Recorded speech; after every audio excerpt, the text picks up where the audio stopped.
We are now just 125 days away from the official release of Star Wars The Rise of Skywalker by writer and director J.J. Abrams and Chris Terrio.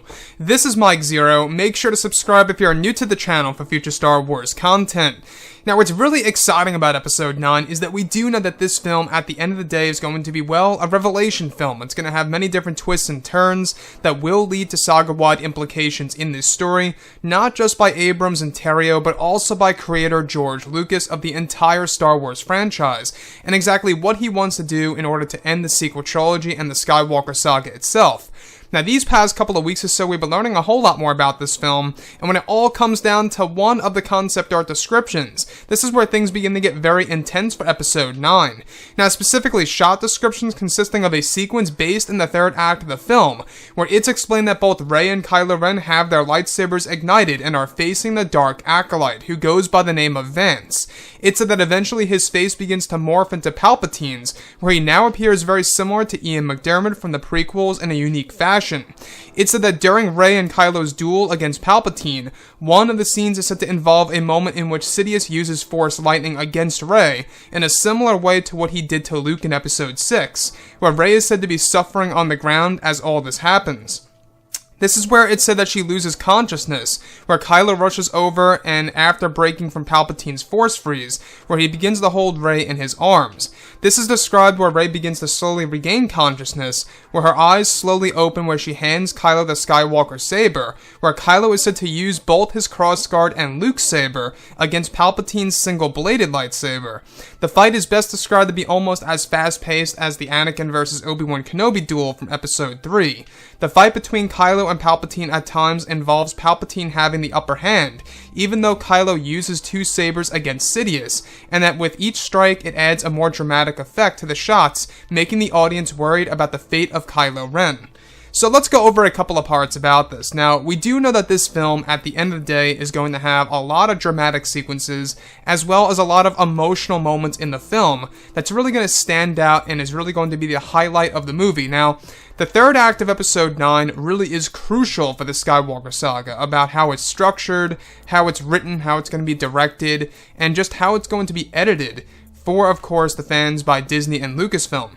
So in this particular moment, it's said to mirror or give us a nice little parallel to what happened between Palpatine and Luke, where Palpatine is using Force lightning against Luke on the ground. Now he's doing the same exact thing to Rey at the very end of this movie.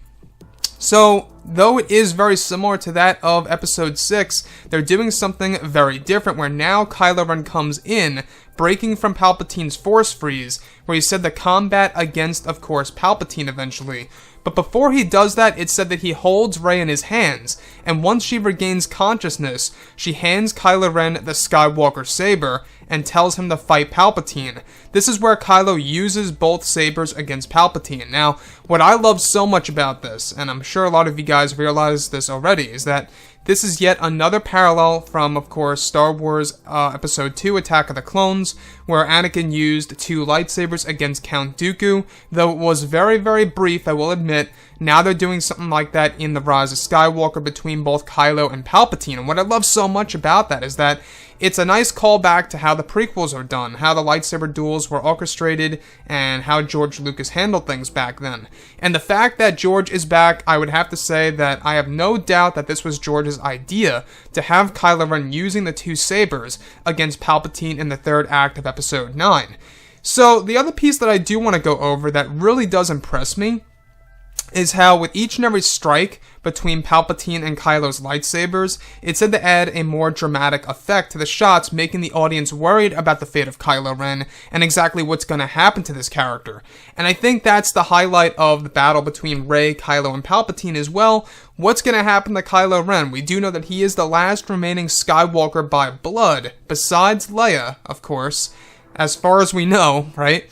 So, with Kylo Ren being a vital piece to the third act of Episode 9, you can only imagine how dramatic it is. And I can see how JJ's using this. With George Lucas, we felt, a lot of, I guess you could say drama and pretty much, sitting on the edge of our seats because we knew that Anakin was going down the dark path. We knew who he was basically becoming. We knew he was going to become Darth Vader.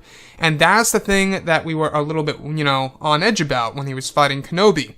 Now, in this scenario, it's all about Kylo Ren being the last, at least, young Skywalker, by blood per se, going up against Palpatine, and what's going to happen to Kylo Ren. Is it going to be the end of the bloodline forever, or will the bloodline continue on, and they're going to keep it very vague, and if they ever wanted to, they could always draw back and make another trilogy based around the Solo/Skywalkers if they really wanted to do something like that. So, overall, I would love to hear what each and every one of you say about, what you guys think about this below in the comments. And if you guys did enjoy the content for today, do make sure to drop a thumbs up on this video to support the channel. I thank you all so very much for the kind support, and I'll catch you guys next time.